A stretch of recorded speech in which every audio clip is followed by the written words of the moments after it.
Hey, what is up everybody, Tetra is back coming to you guys with another gameplay commentary of some Naruto Shippuden Ultimate Ninja Storm 3. Today you guys will be seeing a 5 battle set, and in this particular video I'm going to be using 5 of the newer characters, continuing the trend of me debuting all of the new characters in the Storm 3 roster. In this particular video I'm going to be using Anbu Itachi, followed up with Swimsuit Tsunade, followed by Armor Naruto, followed by Mifune, and then Nagato in the last and final battle. So, I got a few different things I want to talk to y'all about today, so let's go ahead and get into the commentary.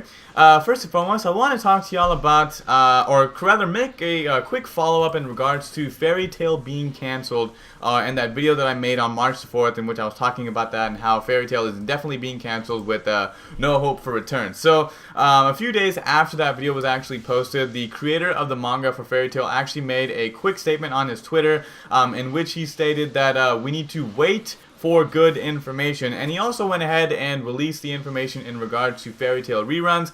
Fairy Tail, as of April 5th, will start to rerun on whatever Japanese television show or channel that it actually airs on, and it will be titled as Fairy Tail Best. What do you know? They're airing the best Fairy Tail episodes as Fairy Tail Best. So this is a really, really good thing for Fairy Tail fans, especially that most of the time whenever reruns are a thing, there are two reasons for that. One, because the show is just so good, or just good enough for people to continuously watch it even if it is a rerun. And secondly, reruns are also a good thing because whenever people air reruns, they're actually in the process of continuing to make more of that show so they can just kind of catch up and you know, have a lot in their storage bank per se. So it's looking relatively good for Fairy Tail fans. Hopefully this reruns thing definitely means that there's going to be some good stuff coming down the line.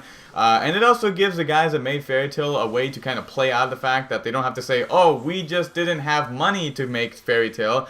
We just decided that, you know, we're just going to put it on hiatus and kind of, you know, catch up and get away from the manga, which is really, really close to the manga as of right now. I think it's only like maybe 3, 4, maybe 5 chapters ahead of the actual anime. So it gives them a lot of time to go ahead and continue making really badass episodes and eventually come back at the end of the year potentially with the reboot for Fairy Tail. So we'll just kind of have to wait and see what happens with that. But it definitely is a good thing with Fairy Tail airing reruns. The guy kind of subtly hinted that there is going to be a reboot for Fairy Tail sometime at the end of the year. So we'll just kind of have to wait and see what happens with that. And I am definitely going to be very excited for this. And also, guys, before I get into the next commentary topic, I have one really important question that I really would like for you guys to leave a comment about in the comment section below. And I've been getting a lot of messages in regards to anime reviews. People have been telling me that they really want to see anime reviews. I've seen a lot of people message me on Skype talking about that.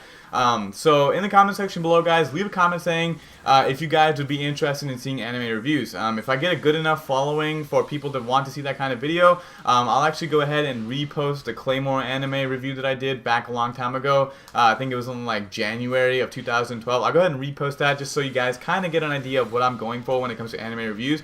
So leave a comment in the comment section below. Again, I'm a very avid anime fan.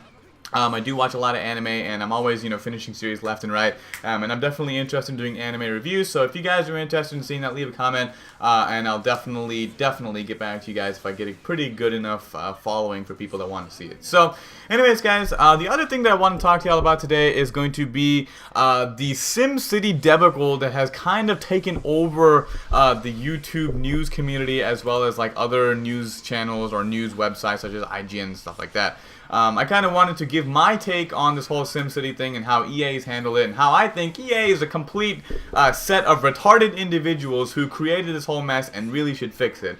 And, you know, after watching how EA's handled the situation for the past week, it just kind of really pissing me off. I'm kind of starting to hate EA more and more by the day, with the fact that they went ahead and created their own Origin service as opposed to just using Steam for their games, which really at the time pissed off a lot of individuals. And now with SimCity being one of the bigger releases of the springtime, you know, era or springtime season for video games, they really just botched it up. They decided to go ahead and take a single-player only game and make it online only. Like, you have to be online in order to play the game. Like, I mean, I understand that Diablo went ahead and did this, and Diablo sort of kind of successfully did it, although, you know, the Diablo scene has kind of diminished over the past few months or so. But the way that EA just kind of handled the whole situation, in which they said, oh yeah, you know, we kind of screwed up where you couldn't get into the game, and we actually had to remove a lot of the features in order for you actually to get into the game. So we kind of sold you a half-assed game, which actually doesn't have as many features as it should. But even with that, guys, we're totally not going to give you guys a refund. As per EA, anybody that bought the game on Origin is actually not going to be getting a refund. So if you download the game digitally, you're not getting a refund. Only people that actually physically bought the merchandise at, like, say, GameStop or Walmart or something can be eligible for a refund if they wish that this whole situation has affected them in a negative way. I think this is kind of a BS thing for EA to pull off, especially because they're kind of saying, oh, it's really difficult for us to refund games like that, but it's not. It really isn't. You can just uninstall the game, take it away from their account, just not let the account come back onto the game anymore, and you fix the whole problem. And I think it's a really, really stupid play on EA, just kind of alienating their fan base and saying, oh yeah, we're going to screw you over once, and then we're going to screw you over again because we're not going to give you your money back. So yeah, you bought a game that you're probably not going to play anymore because you're really pissed off at us. And yeah, so sorry guys, but this is just the way there's going to be. And this kind of personally affects me due to the fact that, you know, I was actually going to buy SimCity. I was really excited for SimCity, and the reason why I didn't buy it was because I was kind of sort of on the fence. I was like, oh, I really want to buy this game, and then I didn't buy it, and I was like, oh, thank you God I didn't buy the game, because look what happened. SimCity just absolutely ended up sucking to such a degree that it just kind of failed. So it got a whole lot of bad reviews, especially on Metacritic. People went through and changed the reviews and everything, and it was just kind of really bad, especially considering that Maxis made a beautiful game in SimCity, and then, you know, it just kind of failed because their publisher was being a bunch of assholes. So anyways, guys, leave a comment in the comment section below. What do you guys have to think about this whole online-only thing? Like, you have to be online in order to play a single-player game. Do you guys like it? Do you guys not like it? If you don't like it, why? If you like it, why? Or do you just not care about the fact that you have to be online all the time in order to play a single-player game? So leave a comment in the comment section below. Again, leave a comment in regards to the anime reviews thing, because I really want to know about that as well. Thank you guys for watching. Make sure to comment, rate, and subscribe, and I will see you guys later. Peace out, guys.